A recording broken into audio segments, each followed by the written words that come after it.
जागृति और स्वागत है आपका हमारे इस कार्यक्रम में। गुरुग्राम में राष्ट्रीय कार्यकारिणी की बैठक हुई। बैठक में भाजपा किसान मोर्चा राष्ट्रीय अध्यक्ष और सांसद राजकुमार चाहर ने नेतृत्व में एपेरल हाउस में हुई। भाजपा के राष्ट्रीय अध्यक्ष जेपी नड्डा ने राष्ट्रीय कार्यकारिणी बैठक में बोलते हुए कहा कि किसान हित भाजपा नीति के केंद्र सरकार की सर्वोच्च प्राथमिकता में है।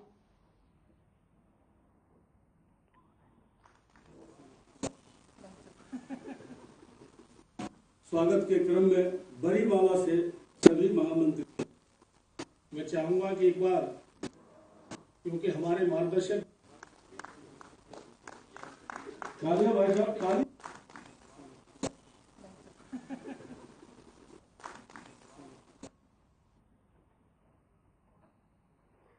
वही हॉस्टल के कमरे में पढ़ रहा युवक अभिराज उस समय अचंभित रह गया जब एकाएक उसने अपने पीछे प्रदेश के डिप्टी सीएम को खड़ा देखा। उसे एक बार तो यकीन ही नहीं हुआ, लेकिन जैसे ही उसकी नजर अन्य अधिकारियों पर पड़ी तो उस छात्र ने डिप्टी सीएम का वेलकम किया। दरअसल उप मुख्यमंत्री दुष्यंत चौटाला पिंजौरा के हवाई पट्टी पर चल रहे निर्माण कार्यों का औचक निरीक्षण करने पहुंचे थे। इस दौरान दुष्यंत चौटाला सिविल एविएशन की ओर से चलाए जा रहे पायलट ट्रेनिंग स्कूल के हॉस्टल में ट्रेनिंग ले रहे पायलट से मिलने के लिए उसके कमरे में चले गए थे। वहीं सिविल एविएशन, जिला प्रशासन और अन्य आला अधिकारियों के साथ जायजा लेने पहुंचे दुष्यंत चौटाला ने हवाई पट्टी पर उपलब्ध सुविधाओं का बारीकी से निरीक्षण किया और निर्माण कार्यों में तेजी लाने के लिए अधिकारियों को आवश्यक दिशा निर्देश दिए।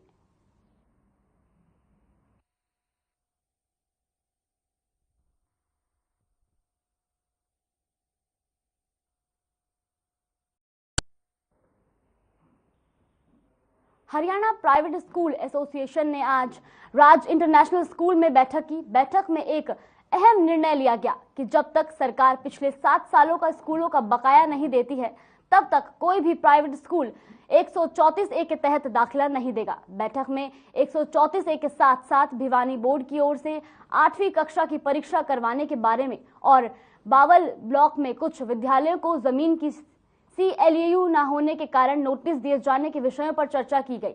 रामपाल यादव ने कहा कि बावल ब्लॉक के स्कूलों को भेजे गए नोटिस के खिलाफ एसोसिएशन लड़ाई लड़ेगी और संबंधित विभाग के अधिकारी और मंत्रालय से मिलकर अपना पक्ष रखेगी। सरकार और शिक्षा विभाग राइट टू एजुकेशन के तहत होता है। 7 साल से पैसे नहीं दे रही, वो पैसे स्कूल में ज्यादा है, ये बेटर रहेगा। ये व्यू बनवा दे स्कूल, मतलब हाँ, आसान कोशिश यही होती है। आपका इसमें रिकॉर्डिंग। आज हमारी जिला रेवाड़ी की हरियाणा प्राइवेट स्कूल एसोसिएशन की मीटिंग में एक डिसीजन हुआ है कि 134A के तहत जो विद्यार्थियों को एडमिशन सभी स्कूलों में देना है, पिछले 7 साल से शिक्षा विभाग वो पैसे जारी नहीं कर रहे। अगर शिक्षा विभाग पहले 7 साल के पैसे जारी करें, सरकार जारी करे, उसके बाद ही हम 134A के तहत एडमिशन देंगे। अदरवाइज 134A के तहत हम एडमिशन नहीं देंगे। हम पढ़ाने के लिए तैयार हैं बच्चों को 134A के तहत, लेकिन जब तक 7 साल का भुगतान नहीं होगा हम किसी भी 134 के तहत एडमिशन नहीं देंगे। स्कूल में ज्यादा है, ये बेटर रहेगा। ये व्यू बनवा दे स्कूल। वहीं कोरोना टीकाकरण में कैथल जिले को प्रदेश में 10वां स्थान मिला है, जिसके बाद जिला प्रशासन ने कमर कसते हुए 1 सप्ताह का मेगा वैक्सीनेशन ड्राइव शुरू किया है, जिसको लेकर कैथल के देर रात तक उपायुक्त ने नगर परिषद, नगर पालिका और जिला अस्पताल का दौरा कर कार्य में तेजी लाने के लिए कर्मचारी और अधिकारियों को निर्देश जारी किए। इस दौरान उन्होंने स्पष्ट किया कि जो कर्मचारी वैक्सीन नहीं लगाएगा उसका कोई वाजिब कारण नहीं मिला तो वेतन रोकने के लिए ट्रेजरी में लिख दिया जाएगा।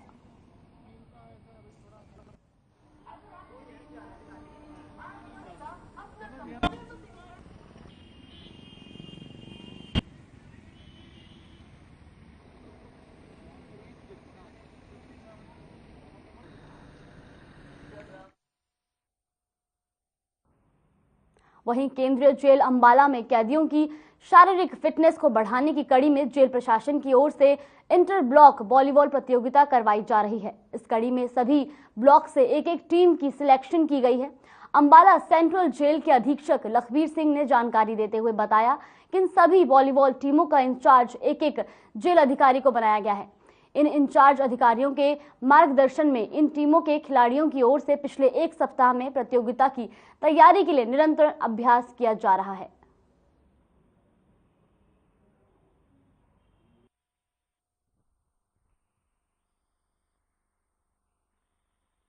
केंद्रीय कारागार अंबाला पे एक वॉलीबॉल का टूर्नामेंट करवाया जा रहा है। जिला प्रशासन के साथ मिलकर ये एक अनूठी पहल है ताकि बंदी अपने आप को स्वस्थ रख सकें और फिजिकल एक्टिविटी में इन्वॉल्व हों। तो जेल को 4 हिस्सों में बांटकर 4 टीमें बनाई गई हैं। एक अधिकारी को उनका इंचार्ज बनाया गया है और इनका आपस में पहले लीग मैच होंगे चारों टीमों के, और जो 2 टॉप की टीमें होंगी उनका शुक्रवार को फाइनल। वहीं समालखा के मनाना में 7 साल की बच्ची की हत्या मामले में आईजी ने गांव का दौरा किया और आरोपी का नाम बताने वाले को 2 लाख का इनाम देने की घोषणा की। साथ ही ये भी आश्वासन दिया कि आरोपी की जानकारी देने वाले का नाम गुप्त रखा जाएगा। बच्ची की हत्या मामले में से SIT का गठन भी कर दिया गया है। बता दें कि इससे पहले 50,000 रुपए का इनाम आरोपियों पर रखा गया था।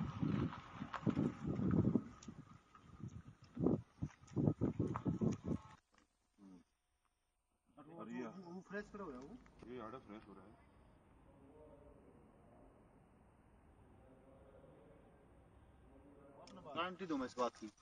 निरीक्षण किया था, तो उससे पहले एसपी साहब ने ASP मैडम और DSP प्रदीप कुमार और 3 OCIO और SHO की टीम SIT गठित कर दी SP साहब ने, और 2 लाख का इनाम SP साहब ने घोषणा कर दी है कि जो भी इसमें हमारे को बंदे को पकड़वाएगा और उसका नाम गुप्त रखा जाएगा।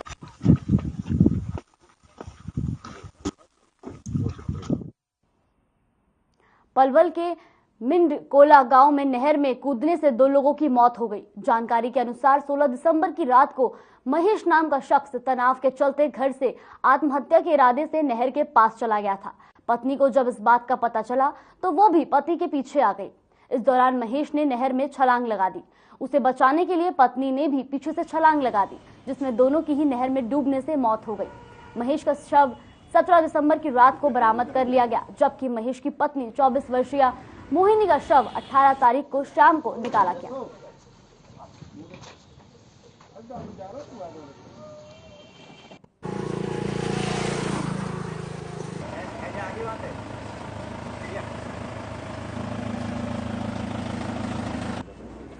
उनकी मियां बीवी के आपस का कोई कलेश था और क्या कारण था, अभी कारणों का कोई पता नहीं चल पाया है। ये नहर में उसकी जो 110 के हेड पे थे, तो वो तो बता रहे थे कि जनानी उसको पकड़ के खींच रही थी। वो लड़का उसको मरने के लिए जा रहा था नहर में आत्महत्या के लिए, लेकिन वो जनानी ने खूब मारपीट जैसा हो रहा है आपस में, वो सीना झपटी हुई है इनकी आपस में। लेकिन उसके जनानी हल्की वजह से ना, वो भारी शरीर था उसका लड़के का, तो वो जबरदस्ती लेकर उसको नहर में डाला।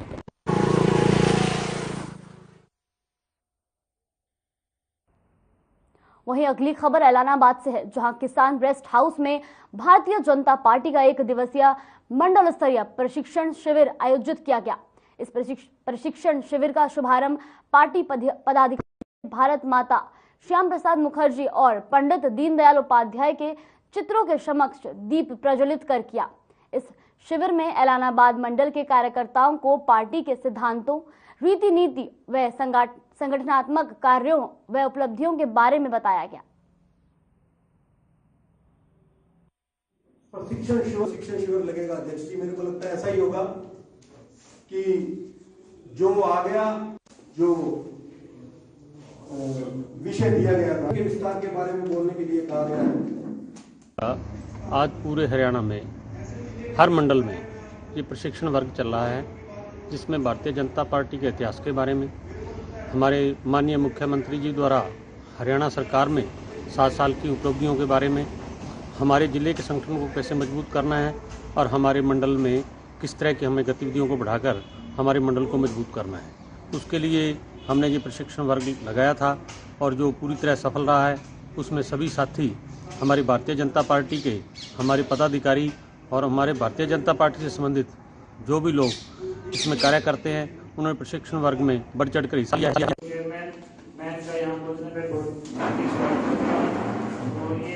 हरियाणा सरकार की उपलब्धियों के बारे में आपको बताएंगे।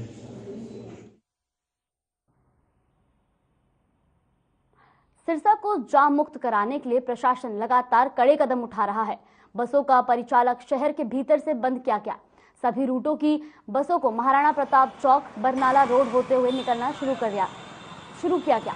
इसके बाद प्रशासन ने बाजार में व्यवस्था संभालने की कोशिश शुरू कर दी है, जिसके लिए हिसारिया बाजार को वन वे करने का फैसला लिया गया है। इस बाजार में भीड़ भाड़ ज्यादा रहती है। करीब आधा किलोमीटर का रास्ता अब वन वे होगा। परशुराम चौक से वाहनों को प्रवेश दिया और भगत सिंह चौक से सीधा घंटाघर चौक तक वाहन जाएंगे।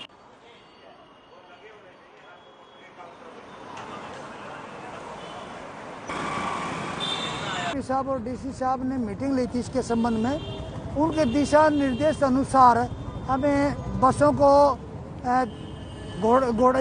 महाराणा प्रताप घोड़ा चौक जिसको बोलते हैं, महाराणा प्रताप चौक होते हुए थाना सदर के पास छतरपुर पट्टी और डबल रोड पे किया गया है। और जो वन वे का है वो हमने परशुराम चौक से लेकर के घंटा चौक तक किया गया है।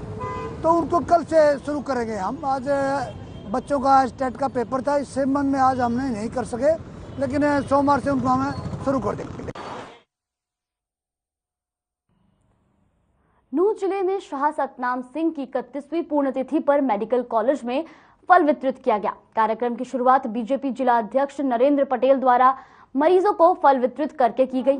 600 गरीब मरीजों को फल किट्स वितरित की गई ताकि उनको दवाइयों के साथ साथ पूरा पोषण भी मिल सके। इस कार्यक्रम को आसपास के लोगों ने जमकर सराहा।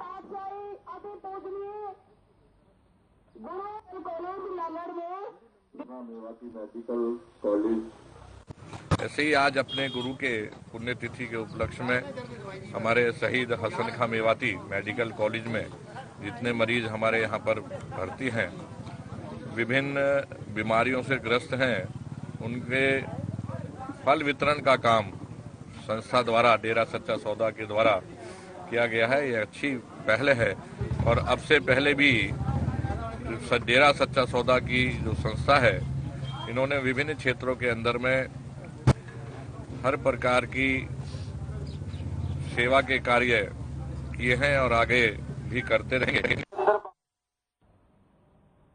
वहीं समालखा में बीजेपी के नाराज कार्यकर्ताओं ने जिला अध्यक्ष अर्चना गुप्ता का पुतला दहन किया। बीजेपी कार्यकर्ताओं ने आरोप लगाया कि बीजेपी जिला अध्यक्ष अर्चना गुप्ता उनकी अनदेखी कर रही है, जिसके चलते उन्होंने एक मीटिंग का आयोजन भी किया। बीजेपी के किसान मोर्चा के पूर्व जिला अध्यक्ष राजेश छट्टीपुर ने बताया कि समालखा में जिला अध्यक्ष अपने कार्यालय में लगातार कार्यकर्ताओं की अनदेखी कर रही है। उन्होंने मीटिंग भी रखी थी, पर उनकी मीटिंग साजिश के तहत नहीं होने दी गई। कार्यकर्ता की अनदेखी नहीं चलेगी, कार्यकर्ता नहीं चलेगी। हटना हटाओ, पानीपत बचाओ, हटना हटाओ, पानीपत बचाओ।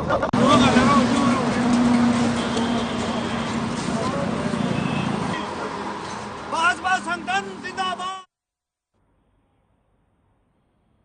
दिल्ली के करनाल बाईपास से लेकर पानीपत तक किसान आंदोलन के खत्म होने के बाद नेशनल हाईवे 44 के चौड़ीकरण का निर्माण कार्य जोरों शोरों पर है, लेकिन सोनीपत के ग्रामीणों ने नेशनल हाईवे 44 पर चल रहे निर्माण कार्य को रुकवा दिया है। बता दें कि ग्रामीणों ने मूर्थल के ढाबों के संचालकों पर गंभीर आरोप लगाते हुए कहा कि इनकी मिलीभगत से गांव का रास्ता बंद कर दिया गया है, जबकि ढाबों पर 70 मीटर के अंदर दो बार अंदर और बाहर जाने के रास्ते खोल दिए गए हैं। ग्रामीणों ने ढाबा संचालकों पर अधिकारियों को रिश्वत देने के बड़े आरोप लगाए हैं।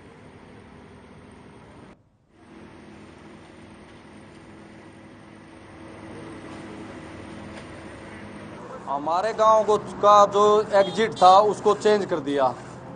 पहले एग्जिट फ्लाईओवर उतरते एग्जिट था गांव के लिए, गांव की एंट्री हो जाएगी, आगे पीछे एंट्री थी। अब गांव के लिए बड़ी मुसीबत होगी, ना तो कोई अंडरपास है, ना कोई फ्लाईओवर है, ना कोई फुटवियर है, जो कि सब के सब बंद कर दिए। एक 6000 की गांव की आबादी के लिए तो कुछ नहीं, एक होटल वालों के लिए 70 मीटर के अंदर एग्जिट भी है और एंट्री भी है।